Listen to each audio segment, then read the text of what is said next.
Hello, hello to all my handsome brothers from another mother and all my beautiful sisters from a different mister.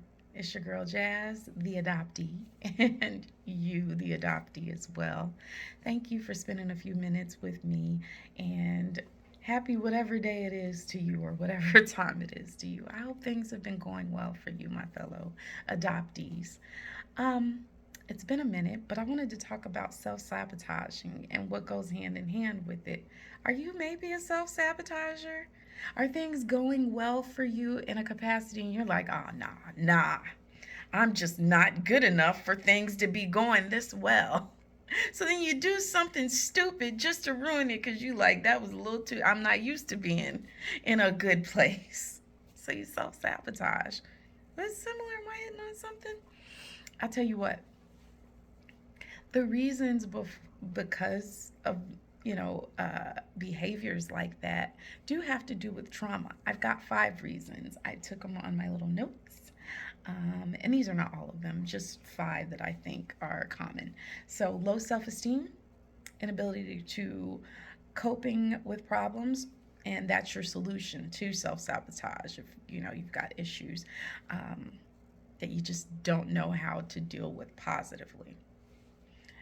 Traumas, that's me, the adoptee, and you yourself as well.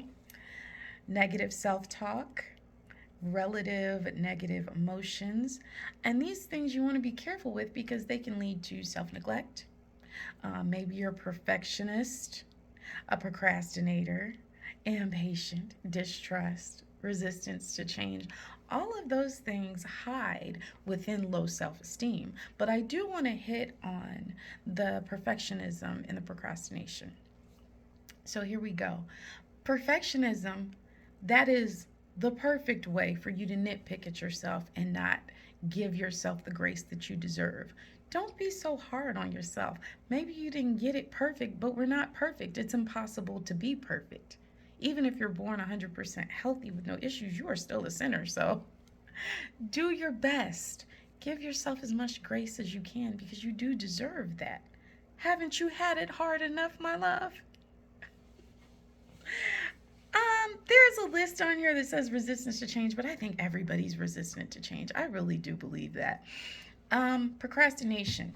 If you are just kind of down in the dumps, you know you got deadlines, you just don't do it and you wait until the last minute, and now you really got to get it done. How many times have we all been there? So, excuse me, what are some ways that you can cope? I've got 5 ideas here. One, just kind of recognize what may cause you to do that. You might have to dig deep. You might already know, oh boy, I hate this. So if it's something that you have to do on a regular basis and you know that you can't get out of it, why don't we think of some ideas that can assist us when we're in that time? Just always have a plan B for whatever you're going to do, whether it's good or bad. Yeah? 2, identify the triggers. They can be places, they can be things, and they definitely can be people. Yeah, they can be people. And they can be people that you love and you don't want to distance yourself from, but you have no choice because they're just that triggering to you.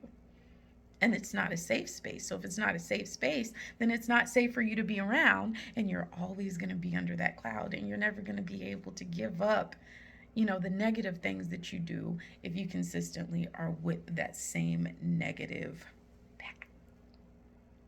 Hmm. Um, I hit on maybe just trying to give yourself some grace and just knowing that, hey, nothing is perfect. Try to switch out some positive habits for any negative ones that you have. Like for me, I know for sure that I love to walk. I it's just got to be warm, unfortunately. And it's not warm where I live right now.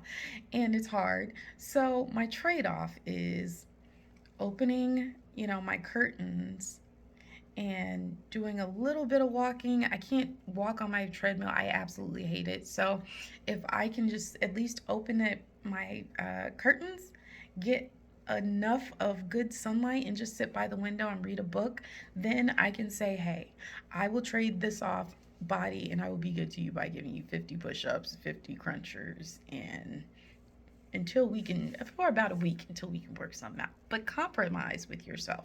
And that's what I'm trying to get you to do. Or think about, or find another solution for that.